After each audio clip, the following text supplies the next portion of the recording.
Welcome to ஜனாலெக்ஸ். இந்த அழகான இளஞ்சிவப்பு செம்பருத்தி பூவின் உணர்வுகளை வெளிப்படுத்தும் ஒரு சிறு கதை.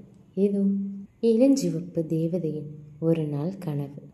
காலை இளம் வெயில் என் மென்மையான இளஞ்சிவப்பு இதழ்களின் மேல் பட்டபோதுதான் நான் கண் விழித்தேன்.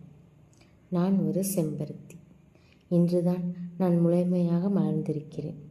நேற்று வரை ஒரு சிறிய மொட்டாக பச்சை நிற கவசத்திற்குள் ஒளிந்து கொண்டிருந்த எனக்கு இன்று இந்த உலகத்தை பார்ப்பது பெரும் வியப்பாக இருக்கிறது. என் இதழ்கள் காற்றில் ஆடும்போது ஏதோ ஒரு மெல்லிய இசைக்கு நடனம் ஆடுவது போல உணர்கிறேன்.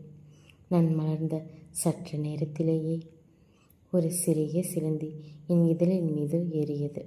மற்ற மலர்கள் பயப்படலாம், ஆனால் நான் மகிழ்ச்சி அடைந்தேன்.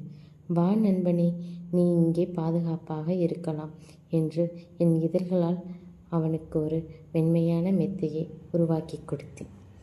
அவன் என் நீளமான மகரந்த தண்டின் அருகே அமர்ந்து இறைக்காக காத்திருக்கிறான். நாங்கள் இருவரும் ஒருவருக்கொருவர் துணையாக இருக்கிறோம்.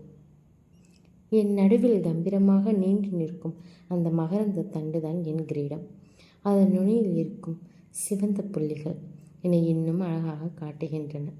என்னை தேடி வரும் தேனீகளுடனும் தும்பிகளுடனும் நான் என் நாளை கொண்டாட காத்திருக்கிறேன். வெயில் தாழத் தொடங்கும் போது எனக்கு ஒரு சிறிய வருத்தம் வரும். ஏனென்றால் என் ஆயுள் மிகவும் குறைவு.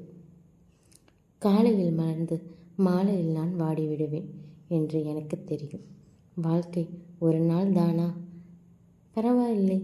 அந்த ஒரு நாளிலும் நான் மற்றவர்கள் கண்களுக்கு அழகையும் என் நண்பனுக்கு பாதுகாப்பையும் கொடுத்து விட்டேனே, அதுவே எனக்கு போதும். இப்போது மெல்லிய காற்று வீசுகிறது. நான் மீண்டும் நடனமாடுகிறேன். இந்த ஒரு நாளை நான் முழுமையாக கொண்டாடி முடிப்பேன். ஸ்டோரி பிடிச்சா லைக் பண்ணுங்கள், சப்ஸ்கிரைப் பண்ணுங்கள். தேங்க்ஸ் ஃபார் வாட்சிங்.